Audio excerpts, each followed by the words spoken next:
Kombucha tea, what it does is literally pull out environmental and metabolic toxins. Much like some of the youths from the inner city who find a niche in gangs, these people find a niche in the dark world of Satanism. When my parents would awake me from a night terror, they would tell me that, you know, I've been running around the house screaming.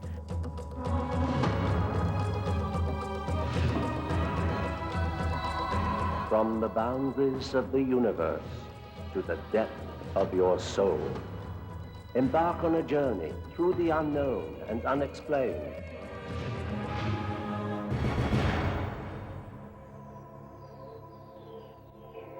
Hello and welcome. This is Patrick McNee. Today, we'll delve into the dark side of sleep. And then we'll shed some light on those Pied Pipers who misuse the power of music. But in our first story, we'll witness some remarkable claims of people in search of much-needed cures.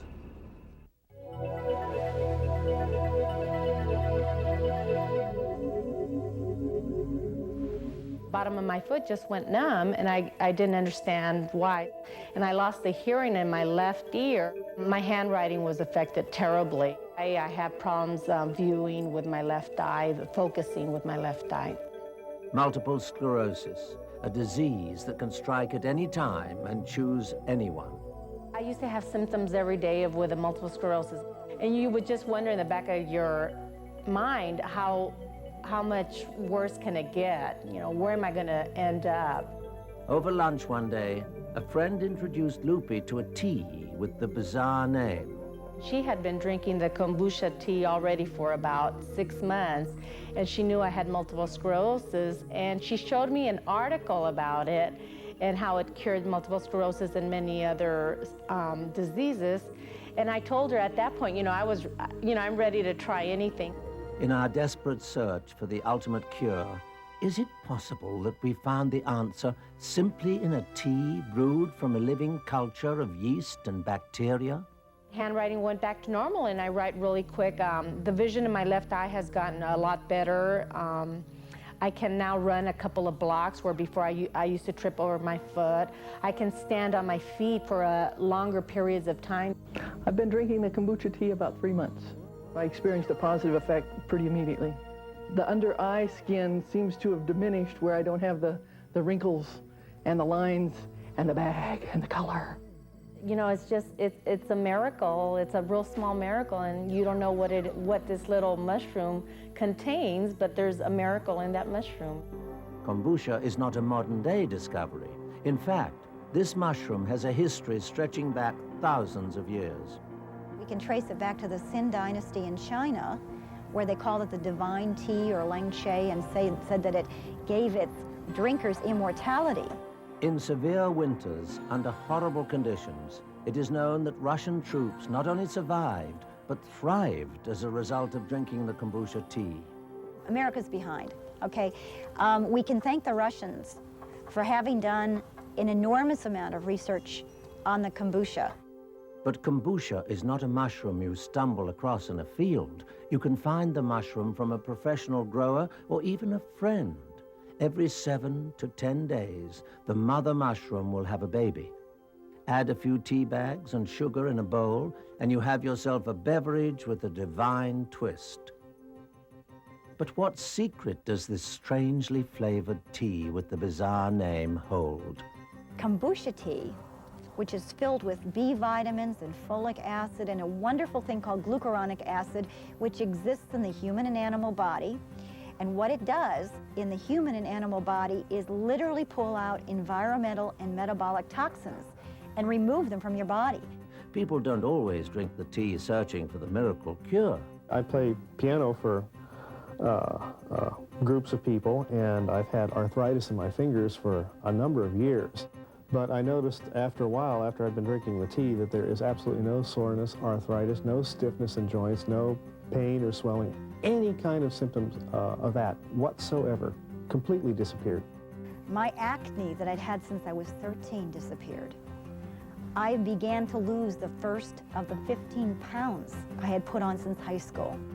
Then I started to give it to my neighbors, who are mainly older people. they started to come down to me, down to the house, and say, my arthritis is gone. My diabetes is under control again. My psoriasis is gone. I'm going to go dancing for the first time in 30 years. Betsy took the tea over to AIDS Project LA, an alternative healing group for AIDS sufferers. People put on their weight again. Their diarrhea went away. Folliculitis disappeared. T cells went up sometimes by 150 points, which is unheard of. All kinds of miracles happened for them. And one thing about kombucha which is really important for people to understand, it does not cure cancer. It does not cure anything else.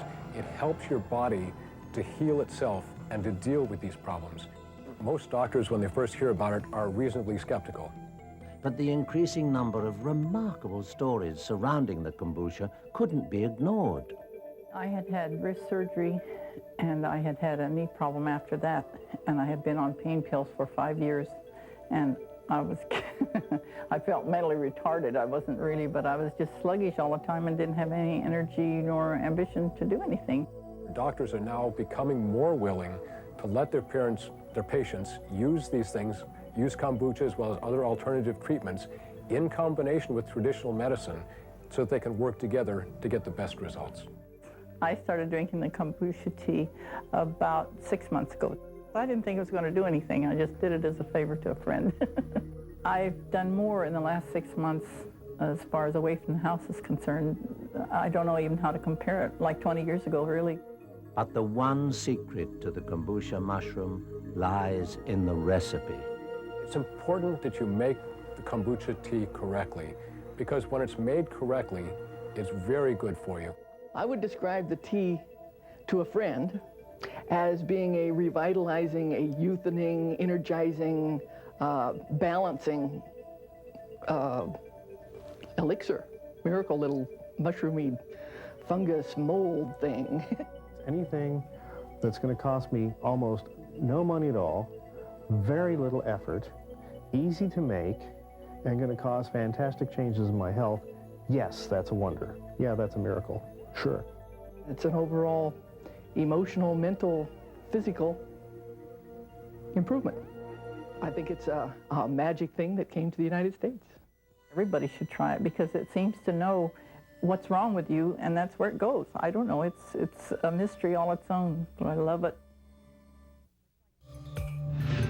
Much like some of the youths from the inner city who find a niche in gangs, these people find a niche in the dark world of Satanism.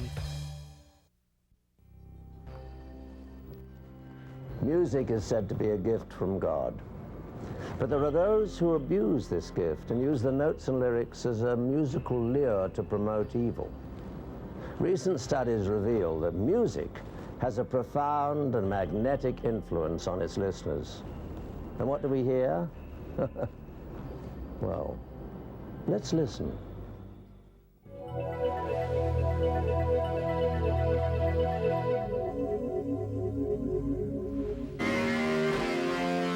Rock music, a staple in the world's music diet since the 50s.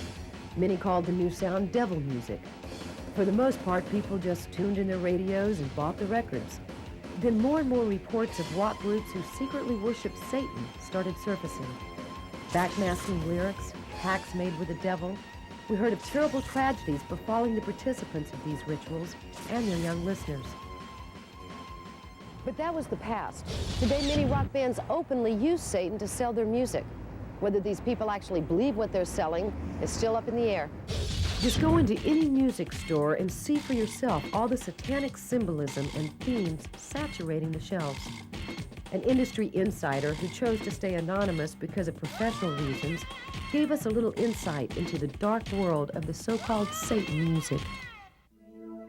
Yeah, there's a lot of imagery and satanic or black themes in music today. I don't know whether Satan's the one behind it. I look for these kind of bands because I make a lot of cash. Some say that the dollar is Satan. Oh well, yeah, if you look at it that way, Satan's running the whole music industry. We've all heard of backmasking, but not many of us have actually heard it.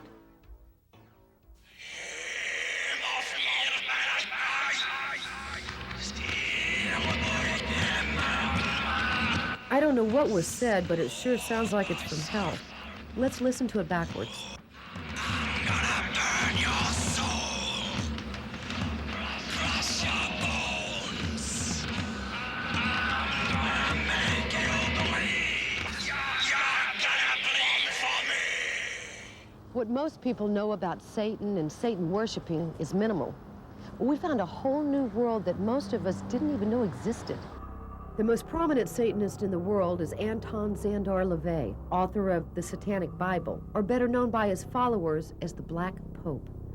After writing the Satanic Bible, he went on to start the Church of Satan in 1966. It seems Mr. LaVey admits to a penchant for blondes. Two famous blondes reportedly associated with LaVey before each of their untimely deaths were Marilyn Monroe and Jane Mansfield. The Satanic Bible is a dictionary and ritual guide for the initiated and uninitiated alike. It lists the supposed 9 satanic statements and gives step-by-step instructions for various rituals. There are an estimated 100,000 Satanists in the United States at this time. Satanists perform various rituals to cement their relationship with Satan.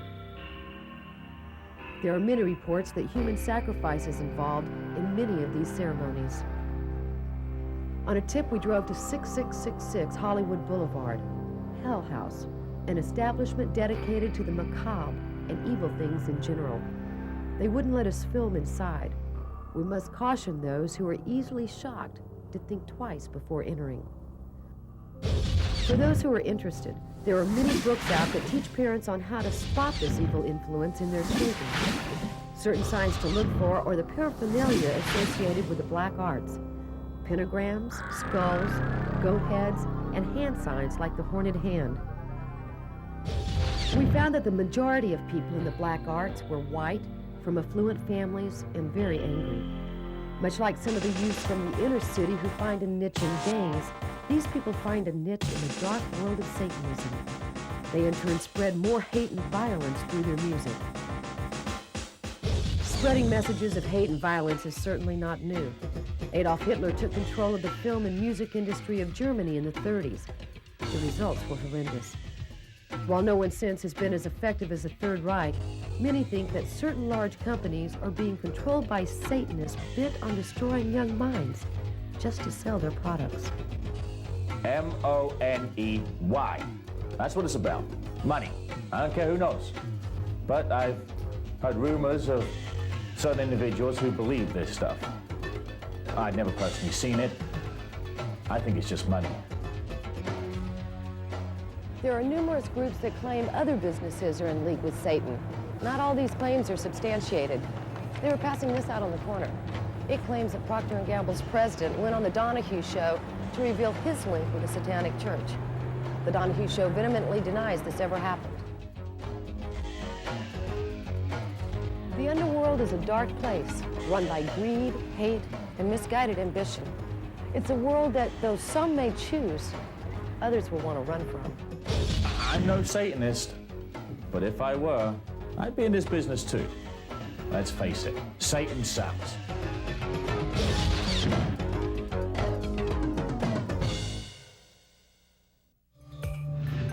When my parents would awake me from a night terror, they would tell me that, I've been running around the house screaming. The reality of our waking hours can sometimes be quite unnerving. But even more frightening is the unreality of our dreams and nightmares, when our subconscious is unleashed. What do these visions mean? And how do they affect our daily lives?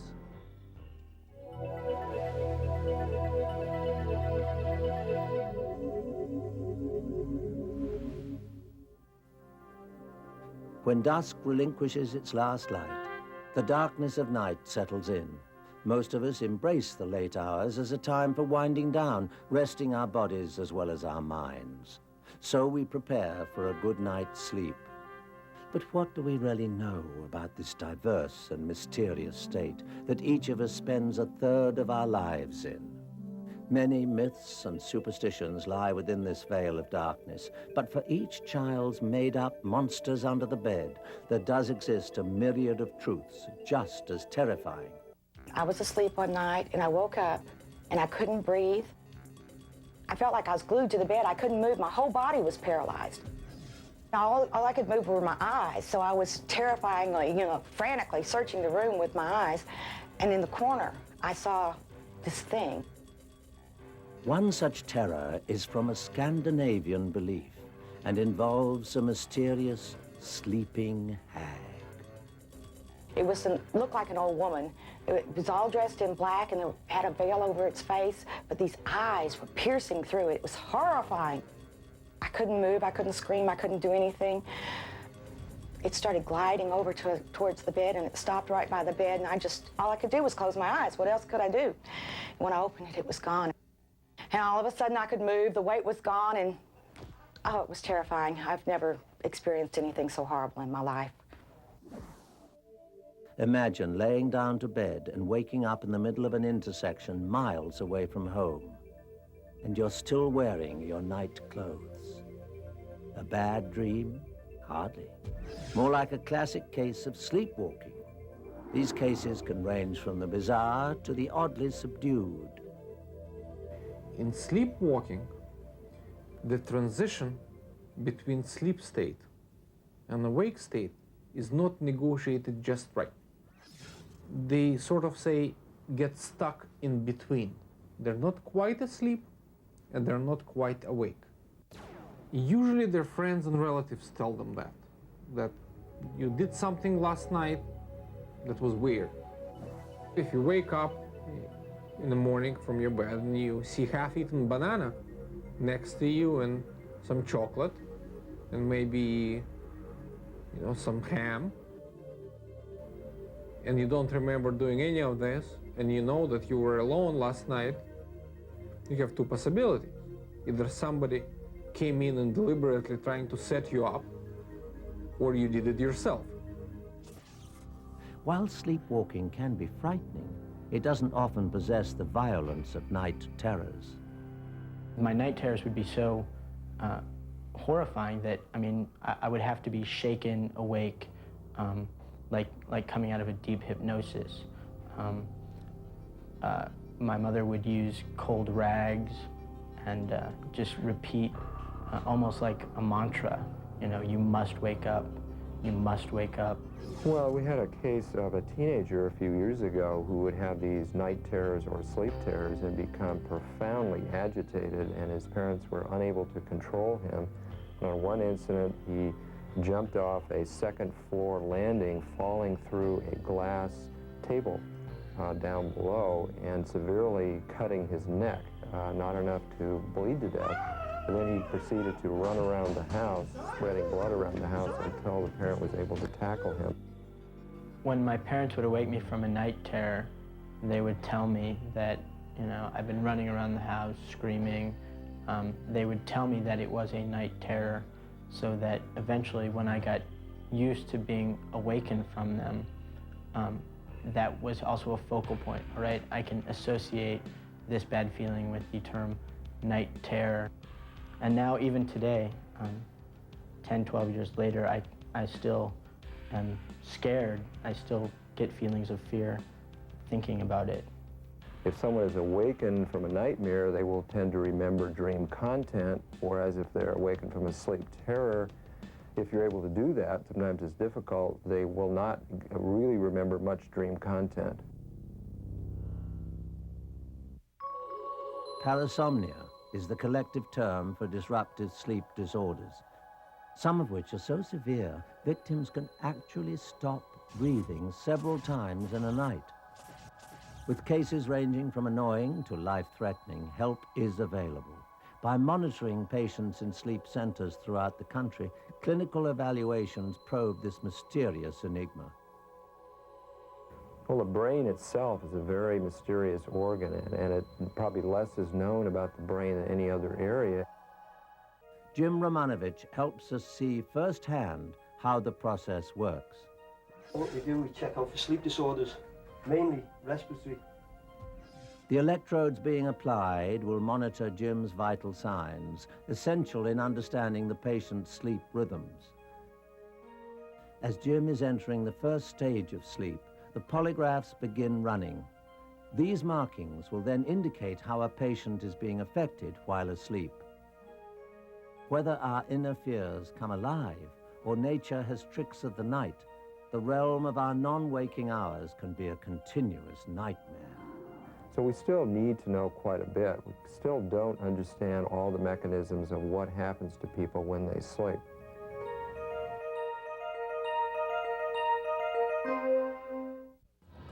That's our show. Thanks for watching. One final thought. No matter how much information we obtain or facts we are given, each of us must filter this knowledge for ourselves, then decide what to believe.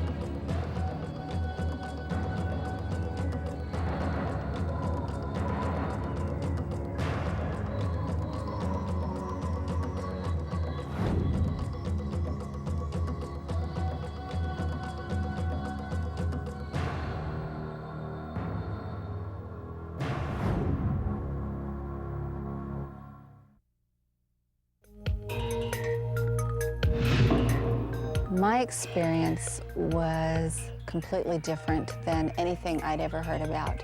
I had a concept of hell, but this was nothing like what I was anticipating at all. After death, most souls move on to find their final resting place. But what causes some spirits to uproot and continue to linger on this earth?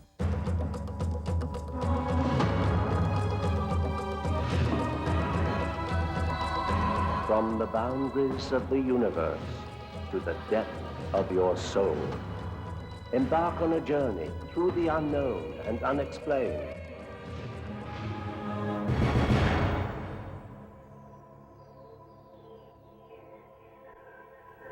During a near-death experience, in the act of dying, people claim to journey to the other side where it's incredibly peaceful and serene.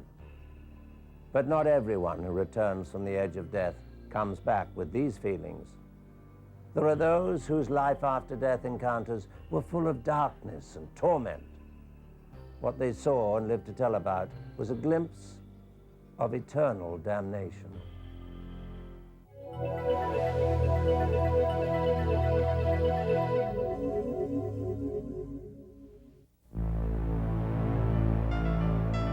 Richard, keep my wedding rings and tell Alex and Jacob how much I loved them, and that this is not their fault. I can't do this anymore. I love you. Please understand. I just can't do this anymore. Suicide, the final act of those who feel life's problems are so overwhelming that the only way they can cope is by ceasing to cope entirely. Angie Fenimore was such a person. But during her suicide attempt, Angie discovered the turmoil she was facing in this life was nothing compared to that which awaited her in the afterlife. Hell is a matter of suffering, and I was in hell long before I took my life. Where I went was just a manifestation of what I was already experiencing. I wanted so badly just to end my life and to be done, and what I found was that I took all that with me, and it was multiplied, just intensified beyond anything that we even have the power of understanding in this life. And so it was absolutely the worst thing I could do. There was no escape. Angie was the product of a dysfunctional home. Her mother left early on, and Angie assumed the responsibility of taking care of her younger sister and her father, an alcoholic. The young girl carried out her new role as best she could, but the situation began to deteriorate, and eventually Angie became a victim of psychological abuse, sexual abuse, and was consumed with feelings of utter worthlessness. At 19, Angie attempted to neutralize her ongoing mental anguish by getting married and having children. But she soon realized that having a family of her own would not free her from her secret misery. I had fought depression for years and feelings of self-loathing that went along with how I'd been raised, and I felt like I was a horrible mother. I felt like I was dooming my children to a horrible existence, and I felt like I was actually going to be doing my family a favor by leaving them. Initially, Angie thought death would take her to a better place, an idea which had been confirmed by her stepmother. She had gone up to the corner of the room and seen her body when she had suffered a car accident. She had talked about being embraced by love and warmth and peace and not wanting to return back to her body. But such a tranquil transition would not be the case for Angie. My experience was completely different than anything I'd ever heard about. I had a concept of hell, but this was nothing like what I was anticipating at all. Traditionally, hell has been thought of as the final destination for unrepentant sinners and evildoers. Images of lost souls suffering an existence of eternal torment in a pit of fire are familiar. But Angie's experience of the netherworld was not one of physical suffering. Instead, she found hell to be a place of unrelenting emotional distress. Angie's journey into the abyss began one cold January morning when, after failing to end her life by slashing her wrists, she took an overdose of pills and laid down on a couch to die. Angie, too, might have been doomed to this ironic existence for all eternity had she not been called upon. When I was dying, I could feel this tremendous energy encompass me, and I could feel my spirit and my body separating. And it was very powerful and far more real than anything I've experienced in this life. As her spirit left her body, Angie became aware of images racing toward her. What I saw was actually my very first memory, and that was of being born.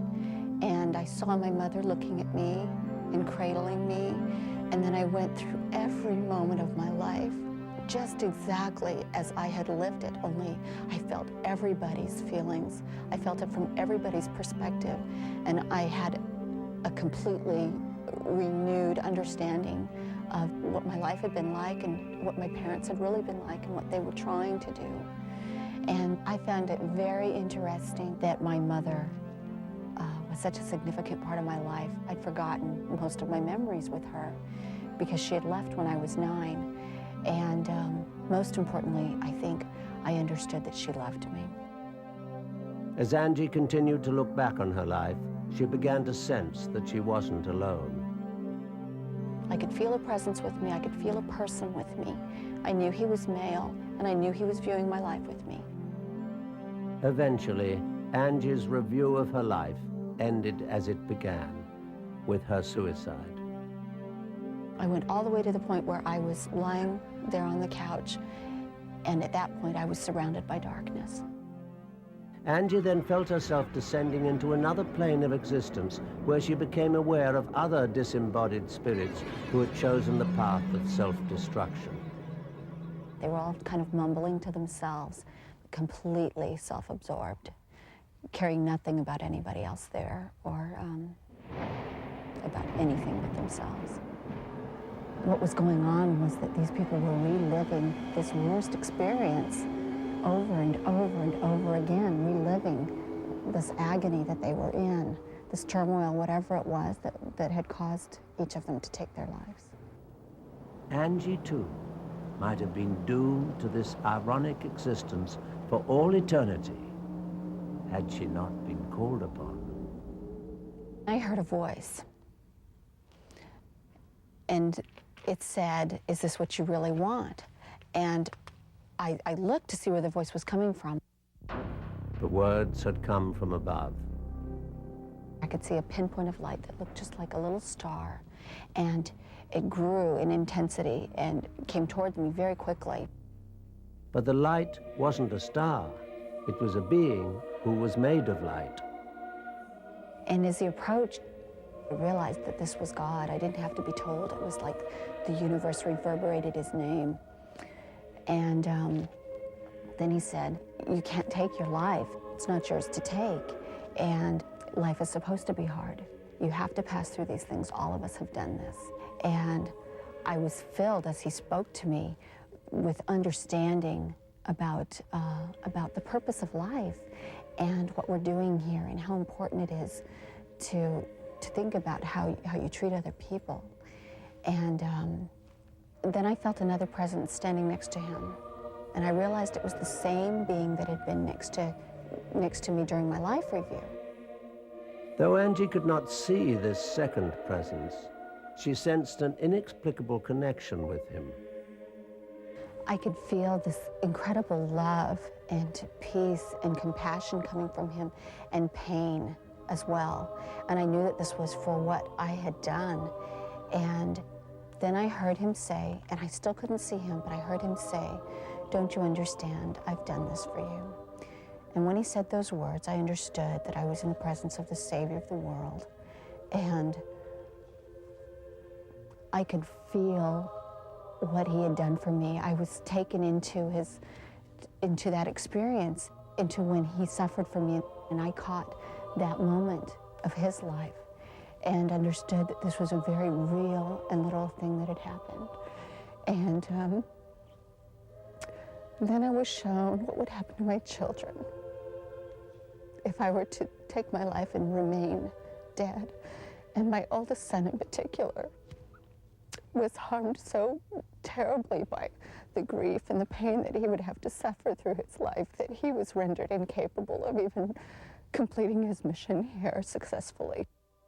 With the knowledge of the potential fate of her children, Angie's desire to die disappeared. And it was at that point that I was ready to come back. I think I just needed to understand that my life is not my own, that what we're doing here is so important, and every life that we touch is important. Angie's return to her body was instantaneous. When I came back, I rushed very quickly through the darkness, and when I opened my eyes, I was lying on the couch, and I could feel all the pain that I'd experienced, the drugs that I had taken, and my husband was coming through the front door at the same time. Looking back on the incident, Angie now realizes how she came to a place where she felt the need to kill herself. I didn't get there because other people had done things to me as much as that I had chosen not to overcome the things that are intentionally given to us, problems, things that we need to overcome so that we can grow. I still have trials that I have to overcome, but the important thing is to find happiness and to actually make happiness. Recently, Angie gave birth to her third child, David, and the happiness which his presence has brought to her is evident. I've often wondered how come I was permitted to come back, and all I can really say about that is that I am filled with gratitude that I was. I don't know for sure. All I know is that I still had purpose here, and that I was important, especially to my children. In her book, Beyond the Darkness, Angie chronicles her most amazing journey and details the information she was given about a scheme to land us all in hell. One of the things that I was told is that there is a being of darkness, that he's very organized, and that he has concourses of dark angels that assist him, and their main purpose is to thwart the plan of God, to direct those of us who are here in mortality to do harmful things. But because of Angie's harrowing experience, she knows she can avoid the plans of the Prince of Darkness by living her life in the light. And by doing so, her life has improved immeasurably. Yeah, life is great, and being in the light is wonderful. After death, most souls move on to find their final resting place. But what causes some spirits to uproot and continue to linger on this earth?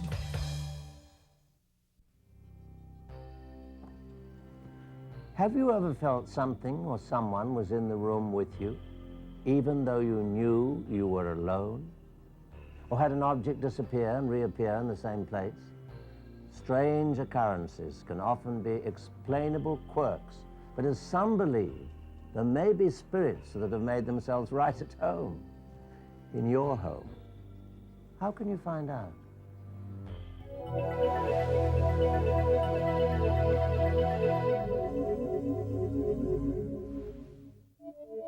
Famous haunts have long been a fascination for the ghost hunter. The Queen Mary, the Tower of London, Abraham Lincoln in the White House, and in recent years, the Amityville Horror. All have gained worldwide attention for harboring the most diverse of spirits. One of the most notorious cases of spirit investigation is the John case in Los Angeles.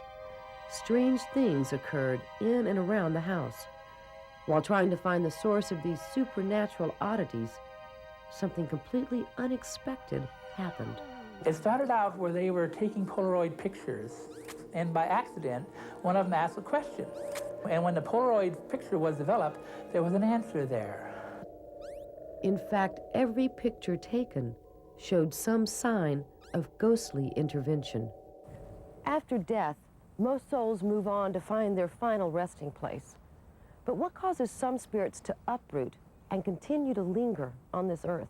I think that there are a lot of spirits that hover around us and hover around the earth. A lot of them are lost, they're earthbound. They can't figure out how to go ahead and go on in their existence. Last year, a team of psychic investigators were called to a Los Angeles home, reported to be experiencing some rather strange phenomenon. The residents believed they were not alone. Was something lingering within these walls? They can appear any way that they want to. They can appear as the last did in their physical life, or they can appear as a cloud. It's up to the spirit, individual. We tell them who is there and why they're there. There's been a murder in this building somewhere. Someone was murdered here, a woman was murdered here. Did you guys check out that front bathroom? I picked up a heart attack in there and I couldn't breathe. This place, this is an interesting place. The thought form that it was created here is of angry fights, arguments, and etc. And it will affect you. It will affect anybody who's in this room. There is a female spirit. There's a sense of a female being here. And you can see them standing there. Or if you're watching TV and you see the movement out of your eye, you turn and it isn't there, but it is. While some spirits remain locked in their tragedies, there are others who linger on for protection. I keep picking up a older man. He's bald-headed and he has gray around his head. I feel he's lived here for a while, quite a while. The investigator describes an entity that she believes is the grandfather of one of the residents. He's with the piece of furniture, and I feel myself that he is an overlooking his granddaughter at this time. The occupants have since moved out, but is it possible the spirits followed him? Well, each investigator has their own unique method of finding out. What I look for basically is electricity. Then I know I've got something of a spiritual type of energy force. I use clairsentience, clairaudio. Sometimes I look at an object, get a sense of what was connected with that object. My particular specialty is sensing changes in energy density. Especially if it's a mirror that leads to an outside wall, it could be a portal from which spirits come and go. I saw them when I walked through the door. I saw them. As I walk in the door, turn on my natural clairvoyancy and see who's there. The lady who was in the other condo now, she didn't come. I think she stayed with the other apartment. But one spirit was not to be missed. Something all too familiar to the team and those who live at the residence. Did you guys pick up on the grandfather this time? Yeah. Yeah, Judy saw him in the little girl's room. Well, your grandfather, he likes the desk. If these spirit entities are all around us, could there be a way to communicate with them? This is one of the pieces of equipment that we usually use to record spirit voices on. At this time, we'd like to ask members of our group to ask a question and to pause about 30 seconds between questions. Each member of the group directed a question to a spirit. We heard no immediate response, but when playing the tape back, we came across something that was literally out of this world. I want to ask the grandfather if he wants to have the desk moved out of the bedroom because he wants to see here in the living room and be around other people. If that's true, to say yes and rap twice.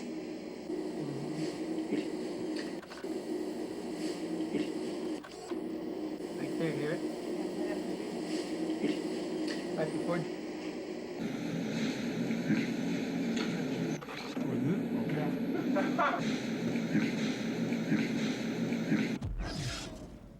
Just because we don't see anything doesn't always mean there's nothing there. The bond between life and death raises new questions. Who are these spirits? And in which realm do they really exist? Have you ever settled for the easy way out, even willing to leave pieces of the puzzle on the table just to find an answer? We probably all have. But we may ultimately find we can learn more by discovering the right question. What do you think?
Polly walked off into the night. By 3:40 that morning of August the 31st, she was dead.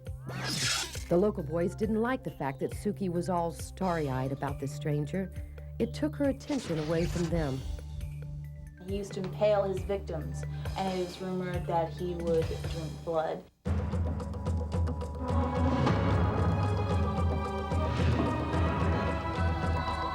From the boundaries of the universe to the depth of your soul, embark on a journey through the unknown and unexplained.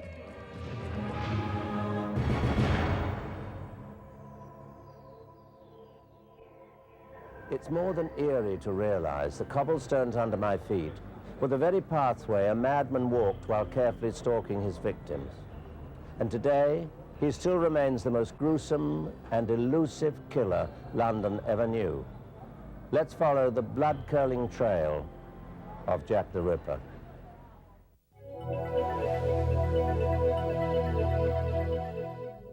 Dark alleys and foggy cobbled streets set the scene for one of the world's most notorious and macabre serial killings, a mystery that to date remains unsolved.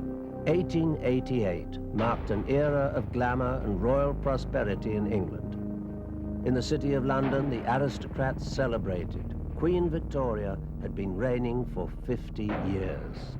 Only a few minutes away from this glittering display of prosperity lay a city of Victorian slums, where violence and poverty ruled, where prostitutes sold themselves for a penny or even a loaf of stale bread. It is here in the East End of London where the savage murder of Polly Nichols took place, the first in a series of brutal killings. 42 years old and mother of 5 children, Polly spent most of her waking hours drinking and roaming the streets. Without a husband, prostitution was a dreadful solution to poverty. Last seen leaving the frying pan, Polly walked off into the night. There, silent danger lurked in the shadows. By 3:40 that morning of August the 31st, she was dead. Her throat was slashed and she was disemboweled, the act of a psychopath. Not only was there no motive, but there was also no suspect. September the 8th marked the second bloody murder of a prostitute. The body of Annie Chapman was found in Chanbury Street. Again, the throat was slashed and the rest of the body mangled with savage determination. A bewildered police force found no clues, and panic spread in the dingy, crowded streets of the East End. An angry public demanded action, and even Queen Victoria herself pressured the police for some sort of explanation. September the 30th marked a day of horror.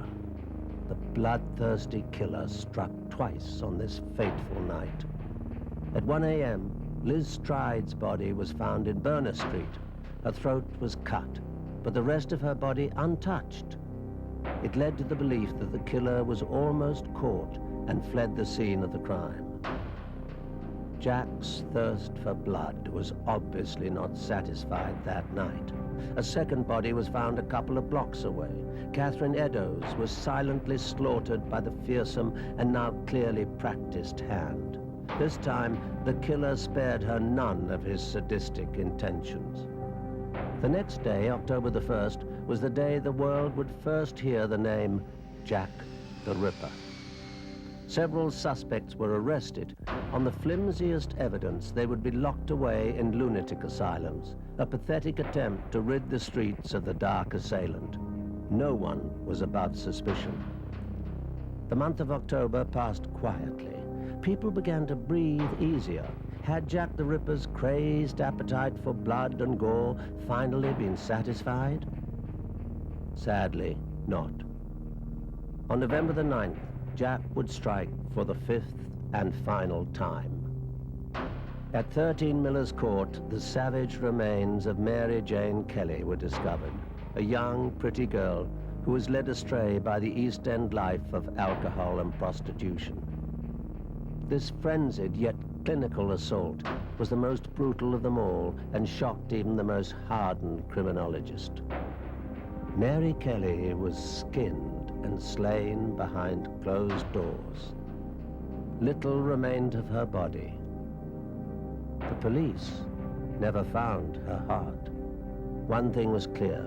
While indulging in his sordid fantasies, the killer had an uncanny knowledge of dissecting the human anatomy. Jack the Ripper had an extensive medical background. After the 5th killing, Jack the Ripper silently crept back into the shadows from where he emerged. Numerous suspects came to light, ranging from the obvious to the ridiculous. Even rumors about Prince Albert Victor surfaced. His twilight trips to the East End, indulging in bizarre sexual pleasures, were notorious. The royal family panicked. A cover-up was vital. Montague Druitt, a well-educated gentleman, but with a disturbing background, was used as a scapegoat to bury what could have been a sensational royal scandal.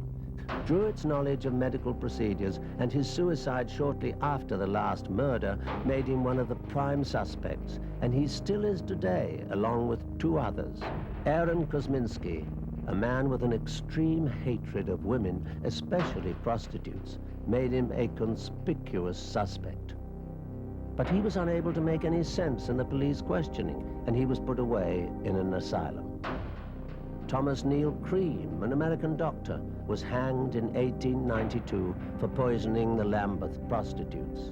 His departing words were, "I am Jack the..." as the rope snapped taut. Today, the saga continues to fascinate the world. In London, a tour is given following the bloody trail of Jack the Ripper. Samantha Holland, a guide, gave us a final description of Jack. He was between 5'6" or 5'9" tall, that he had dark hair, and that he was generally well-spoken. That was basically what people thought of, and that he wore a long frock coat, a red kerchief round his neck, and either a deerstalker cap or some other form of a smart hat. A diary signed "Yours truly, Jack the Ripper" was found in recent years, and it describes in grisly detail the murders of the prostitutes and the writer's chilling thoughts during that period. The diary was traced back to James Maybrick, a cotton merchant. In 1889, he died of arsenic poisoning by his own wife. The diary is still subject to great controversy. Theories and arguments still rage to this day as to the true identity of Jack the Ripper. Even after the last murder, people were never sure if he would strike again. In his tortured state of mind, he wrote, "How can they catch me now? I love my work and want to start again. Good luck. Yours truly, Jack the Ripper." The local boys didn't like the fact that Sookie was all starry-eyed about this stranger. It took her attention away from them. Sadly, after a young woman became the victim of unrequited love, she began to hold a daily vigil of hope. Even after her death, her spirit carries on the weight.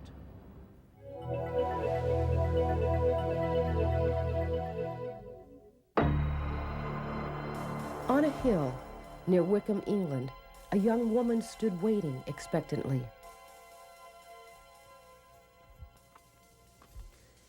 In the cool night near the Hellfire Caves, her patience prevailed. 2 centuries later, the young woman still lingers. Her tragic tale traces back to the 1700s, when the George and Dragon Inn was a favorite place for travelers to stop over on their way through the town. At this inn, a pretty young woman served in the pub. She was known to the locals simply as Sookie. She was very young, very attractive, very popular with the local lads. A sophisticated young gentleman used to make regular visits to this inn. His eye caught the attractive young barmaid. It wasn't long before Sookie had fallen head over heels for this charming stranger. She imagined that she was going to be whisked away and by this young gentleman. The local boys didn't like the fact that Sookie was all starry-eyed about this stranger. It took her attention away from them. Leave me alone. Stop it. You're drunk again. One day, Sookie received a note out of the blue, saying that she must wait at the Hellfire Caves for her darling that same night. Sookie was ecstatic. She believed that this was the beginning of a new life. And he was going to marry her. She packed her things and wore a white dress and snuck up to the hill and waited for him. And the local lads then jumped out from behind a tree, and she realized that it was a joke, cruel joke that they'd played on her. This letter, which was meant as a good-natured prank by the young locals, turned into disaster. She picked up some stones and started throwing them at the lads, at which point they probably threw a few back, and one hit her on the head. Sookie was knocked out. In a frenzy, the young locals carried the unconscious girl back to her room at the George and Dragon Inn. It is here, in room number 6, where she died later that night. And she has haunted the inn since then, and wearing white, and known as the White Lady. Philip and his wife Cass ignored the strange happenings around the inn, until one day when their son James, then only 4 years old, told his mom about a new guest. Mom, there's a ghost up in my room. And she goes, "Oh, don't be stupid. There's no such thing as ghosts." James made a sketch of his visitor. Something about this drawing made his parents ponder the strange possibilities. His drawing is that of a woman. On the side of her head, he had drawn a prominent band-aid, the exact place where the stone had hit Sookie in the head. James casually accepts the regular visits from the lady in white. She usually comes to see me at night, and she lives up in the attic, and sometimes when my friends come around, she hides from them. She's really been not a scary ghost, but a mischievous ghost. A lot of household items go missing. We've had guests that have encountered her. Well, she likes this place. She likes the attic especially, that's why she lives up there. James' encounters with this mysterious lady don't frighten him. As a matter of fact, James has found a comforting companion in her. We'll never know why Sookie cannot find peace. Surely her presence isn't disturbing or frightening to anyone. Perhaps she just can't leave the one place she had found hope and a glimpse at happiness. He used to impale his victims, and it is rumored that he would drink blood. In the north of England, the towering backdrop for Bram Stoker's ingenious portrayal of Count Dracula still looms over the city. Our story begins at this famous and ominous landmark.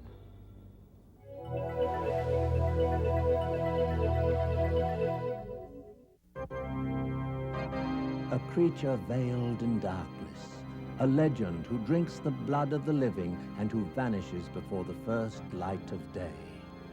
Count Dracula, outrageously elegant and utterly dangerous. An aura of death, laced with grace and a peculiar beauty, surrounds vampires. They repulse us and at the same time draw us like moths to a flickering flame.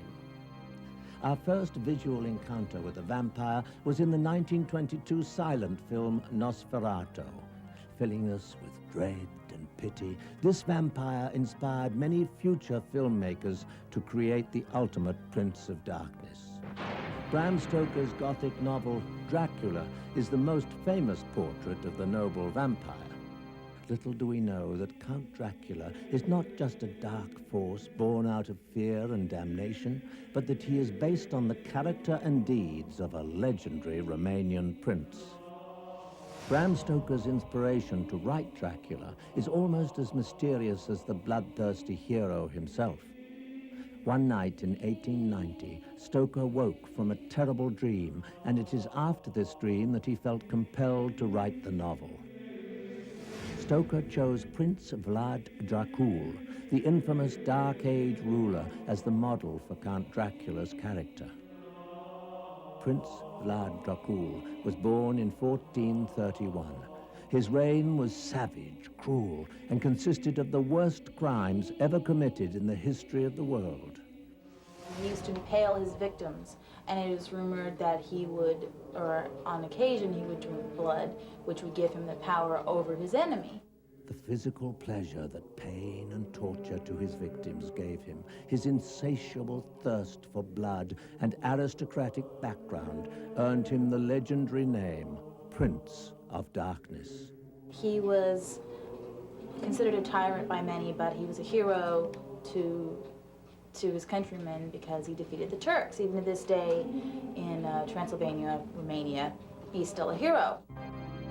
After Vlad Dracula's death, the coffin with his body inside disappeared. Rumors spread that Vlad Dracula still roamed the silent and black hills of Romania, surviving all attempts to destroy him. This myth gave birth to vampires and eventually led to the fabulous Count Dracula. Being a vampire, Dracula has lived for hundreds of years. This has enabled him to build a vast fortune and considerable knowledge. Combined with his charm and great flair for dressing well, he has become a popular and seductive host to his unsuspecting guests. I am Dracula. I bid you welcome. One aspect of Bram Stoker's Dracula is that he is one of the sexiest creatures ever to grace the pages of a Gothic novel. A combination of immortality, half-animal qualities, and blue blood running through his veins make him a desirable, yet unmistakably lethal playboy. Every woman Dracula seduces becomes immortal, stunningly beautiful, and everlastingly young. Almost without exception, his victims are young virgins, and with his hypnotic stare, intense whisper in the thick European accent, all thoughts of purity and virtue fly to the moon. Now, while the image of Bram Stoker's Dracula seems like a man you would take home to meet mother, he should still be regarded as a ruthless and habitual killer. Although primarily a gracious figure, it is on closer observation that you notice his anemic complexion, almost the color of death. His charming smile reveals long, sharp fangs, but it is his hands that Count Dracula's servant describes with such uncanny accuracy. Strange to say, there were hairs in the center of the palm. The nails were long and fine and cut to a sharp point. As the Count leaned over to me and his hands touched me, I could not repress a shudder. Count Dracula's lifestyle, although quiet and uncomplicated, borders on the bizarre.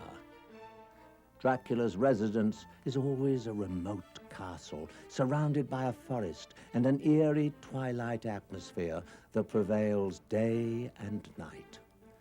He lives on the borders of society, using his social skills mainly as a hunting ground to quench his thirst for blood.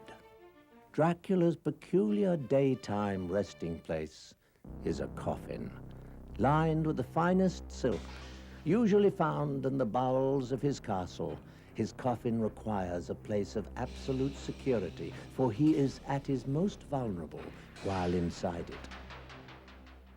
And a lot of the new legend that's coming through in vampire lore is coming from Anne Rice. The vampires that are very seductive, that are still pretty human, that are not these creeping, crawling, dead things.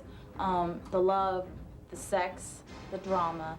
We visited Whitby, a charming, old-fashioned little town where Stoker stayed during his creation of Count Dracula. Stoker cleverly wove into his story legends and features connected with the town. At the top of the east cliff is the ruined abbey. The stark stone arches, etched against the sky, became the extravagant residence for Count Dracula. During his stay in Whitby, Bram Stoker lived at 7 Crescent Avenue.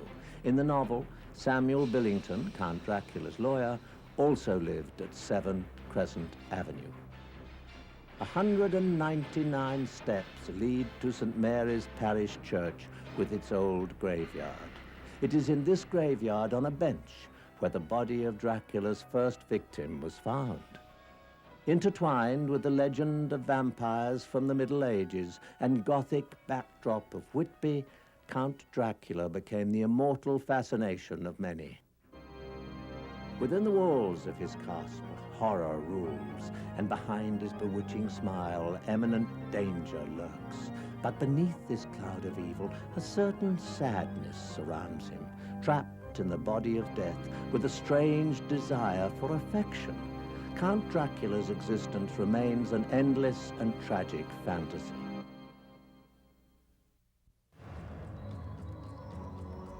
England, with its rich history, has stories enough to keep you on the edge of your seat.